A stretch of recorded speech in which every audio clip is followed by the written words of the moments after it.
Turns out it's all about preparation. So here with a lesson in mise en place is Chef Devon Rajkumar. I love it. Mise en place. You're very good with the French. You're multilingual, aren't you? Je parle français. I love how you said mise en place. Mise en place. Tu peux parler français? Bien sûr. Any other languages you speak? I know a lot. Yeah. I know a little of a lot of languages. Yes, that is the truth. That is the truth. All kinds of stuff, yeah. Very cool. Okay, so mise en place is something you very much believe in. You do it all the time on the show. You do it in real life. Yeah. What is it? It's a French culinary term that means to gather everything and be organized. Yes. But even further, to have ingredients processed and prepped out. When we're in the heat of cooking, whether it's a restaurant or catering or cooking for your family, and the pan's ripping hot, you don't have time to go grate cheese. No. You don't have time to go take the label off a sauce. You need to have everything laid out. Now, this is a bit extreme. Yes. So I don't want people to see this and be like, this is so daunting. I can't do this at home. Yeah. Mise en place could just have one thing ready. Yeah, like maybe you just have the cheese grated. Sure. Maybe you just have the onions chopped. Yeah. But it doesn't have to be, 23 ingredients, but you're ready to go. This is Chef Dev style. This is Chef Dev style. You always have a lot of ingredients, probably why your food tastes so good. Let's talk about how we can optimize mise en place. Like, you do it very particularly, and there's a few things you do that we can actually take on in our lives that'll help. Group items together. Yeah. So you'll see the proteins are here, veggies here, fats, sauces, starches, aromatics. So when it's time to grab something, everything's like, it's not like, oh my God, where's the broccoli or where's the sesame oil? It's all grouped together. Yes. Everything's in clear glass bowls and also utilize trays. I talk about this all the time. If for some reason I'm going out to the barbecue or I'm going somewhere else in the kitchen and I need to bring something, I can pick up the tray and go. Right. As opposed to have everything all over the counter. So you want to be able to move around and navigate.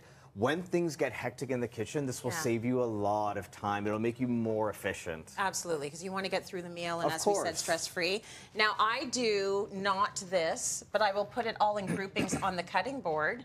Is that okay? No. Okay. Cutting board should look like it does right now. It should be empty. Knife should be clean. And I know a lot of people will do that. They'll have a pile of cheese here, a pile of red peppers here. But then you run out of space. And then I just do this, and then I put like that into the pan. You could, and you always want to turn the knife the other way. I mean, like that into the pan. Yes, of course. Yeah. You could, if you have 3, 4, 5, 6, 7 ingredients, bad problem. You can definitely do that. However, when you have this many, it's not going to work. And I just want my knife and my cutting board always clean. That's me, though. Clean and fresh, and well, that's good. That's because you've worked in kitchens, and everything has to be sanitary and good. It should be like that in your house too. Right? Okay, what is this thing? Because that looks like a cutting board that does a lot more. This is like a prep station that you can get. It's not something that I use, but I do see the value in it for someone at home. This is now a cutting board, but it's also got these really cool shelves underneath where you can store stuff. Show? Like, can you see that? I can put them on top. Or so they come out here and they come out. You can put flour here. You can grate stuff. There's also a compartment on this side where you can actually use it and it'll grate directly into.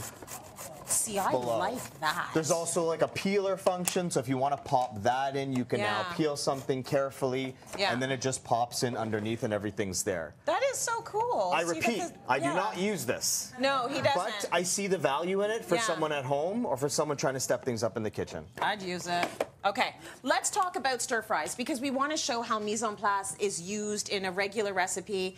Stir fry would be a good example of using it because you do not have time to play around in the kitchen when you've got things happening in the pan. Stir fry is a great analogy because we have a very, very hot pan and we have a lot of ingredients. Again, like I mentioned before, when this pan is ripping hot and it's smoking, I don't have time to be running to the fridge to grab something or running into my pantry to get sesame oil or whatever the case may be. Right. So I have everything laid out and organized by proteins, veg, sauces, aromatics, starches, etc. Where do you want to start, Chef? Well, proteins? We can talk about our proteins. Our proteins are all over here. Okay. Now, when you are cooking at home and you're making a stir fry, you're probably going to want to cook the protein first. Yeah. And then take it out of the pan and introduce it back in later. Okay. In a restaurant where there's a wok and there's like a jet engine, 50,000 BTUs, where they're controlling it with their knee here, then you can have like a thinner type vessel and you can get the protein in first, depending on what the dish is. Okay. But at home, we don't have that same kind of power. If I'm cooking a 4, 5, 6 minute stir fry and I start with the protein and I get everything in there, if I'm using beef tenderloin or thinly sliced chicken or really small shrimp,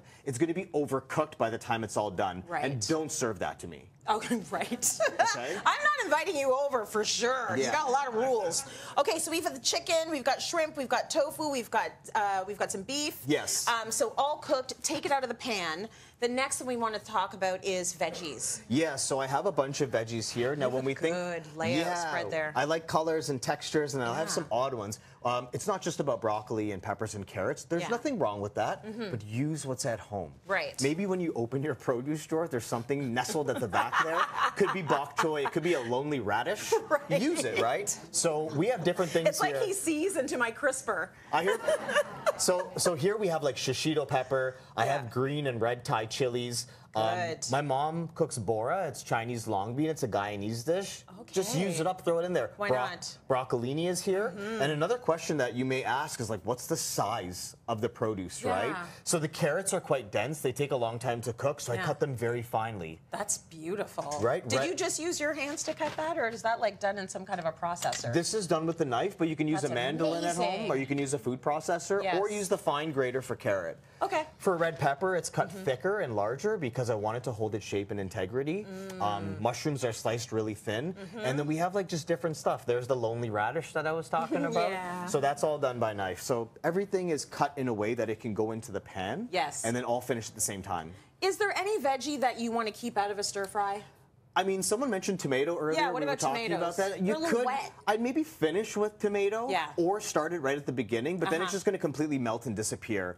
Super, super wet items, maybe not the best thing to do. These are all quite dense and hard and ready to go. Okay, so we have our proteins, we have our veggies. We're going to talk a little bit more about this later in the show. So we'll keep the lesson going, and you will walk us through how to make a stir fry. In the meantime, you can scan the QR code on your screen right now to shop that amazing meal prep station that I like. I know he's not going to use it, but I like it. So it looks like something that's going to make things a little bit easier as we get into the meals and the lunches and the dinners that we know fall for.